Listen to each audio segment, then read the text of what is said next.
சிறகடிக்க ஆசை எபிசோடு இன்னைக்கு நைட்டு என்ன நடக்கும் அப்படிங்கிறத இப்போ நம்ம பார்த்துடலாமா. விஜயா மீனாவை தேடுறா. எங்கே போயிட்டா?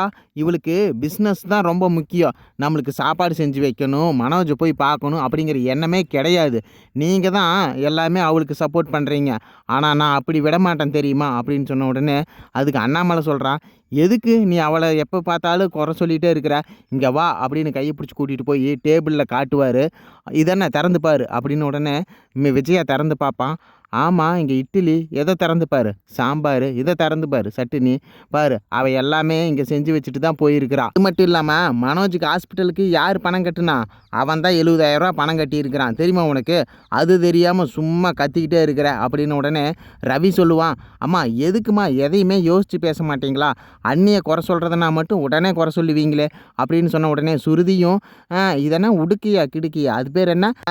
ரவி, முந்திரி கொட்டை மாதிரி உங்கள் அம்மா எல்லாமே பண்ணுறாங்க. ஆனால் அண்ணாமலை அங்கிள் பாரு, எது சொன்னாலும் நீங்கள் பேசுகிறத கேட்டுட்டு அமைதியாக இருந்துட்டு அப்புறம்தான் பதில் சொல்கிறாரு. அந்த மாதிரி தான் நீங்களும் இருக்கணும் அப்படின்னு சொல்லிட்டு சுருதி கிளம்பிடுறான். உடனே விஜயா, ரவி உன் பொண்டாட்டி வாயை அடக்கி வை, என்ன என்னை முந்திரி கொட்டைன்னு சொல்கிறான். ஆமாம்மா, பின்ன நீங்கள் என்னென்னே தெரியாமல் பேசிகிட்டு இருக்கிறீங்க. எதாக இருந்தாலும் கொஞ்சம் அமைதியாக இருங்கம்மா. சரி இப்போ வாங்க நம்ம ஹாஸ்பிட்டல் போகலாம் அப்படின்னு சொல்லிட்டு கிளம்புவாங்க. மீனாவும் முத்துவும் சுருதிக்கு சாப்பாடு கொடுப்பாங்க. டே மனோஜ், நீயும் சாப்பிட்றா அப்படின்னதுக்கு வேணாம் எனக்கு பசிக்கலை அப்படிமா. டே சாப்பிட்றா, ரத்தமெல்லாம் நிறையா போயிருக்கு, அப்போ தாண்டா உடம்புல எனர்ஜி இருக்கும் அப்படின்னு முத்து சொல்கிறாரு. உடனே டாக்டர் வந்துடுறாரு. இன்றைக்கி கட்டு பிரிச்சிடலாங்க அப்படின்னு உடனே இவன், சார் இன்றைக்காவது எனக்கு கண்ணு தெரியுமா அப்படின்னு கேட்குறான். பிரித்தாதான் தம்பி தெரியும் அப்படின்னு சொல்லும்போது அண்ணாமலை, விஜயா, ரவி, சுருதி எல்லாமே வந்துடுறாங்க.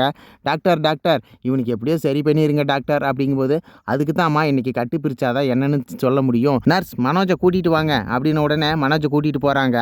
உடனே நர்ஸ் இருந்துக்கிட்டு, யாரோ ஒருத்தர் மட்டும்தான் உள்ளே வரணும் அப்படின்னு உடனே விஜயா, அது என் பையன், நான் தான் உள்ளே போவேன் அப்படின்னு முந்திரி கொட்டை மாதிரி போவா.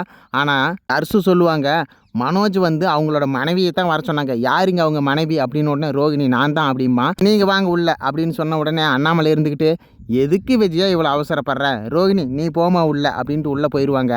கட்டு பிரிப்பாங்க. பிரித்த உடனே மனோஜ் அப்படியே கண்ணை முழிப்பான். டாக்டர் எனக்கு கண்ணு கூசுதுங்க டாக்டர் அப்படிமா.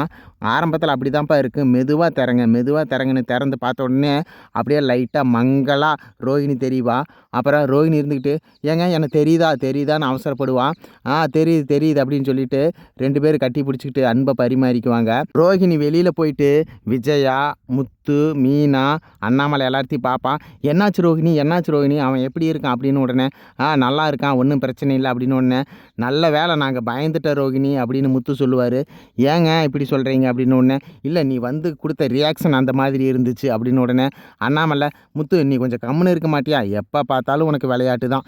சரி அப்படின்னு சொல்லிட்டு எல்லாமே கிளம்பி போயிடுவாங்க. மீனா முத்துக்கிட்ட, ஏங்க இதில் ஏதோ ஒரு சந்தேகம் இருக்குதுங்க அப்படின்னா, என்ன மீனா அப்படின்னு கேட்கும்போது, சரி இவன் ஏன் ஓடி போய் ஆக்சிடெண்ட் ஆச்சுன்னு கண்டுபிடிச்சாச்சு, ஆனால் இந்த ரோஹிணிக்கு இவன் துரோகம் பண்ணுறான்னு தெரியுமா, அதை கண்டுபிடிக்கணுங்க அப்படின்னு.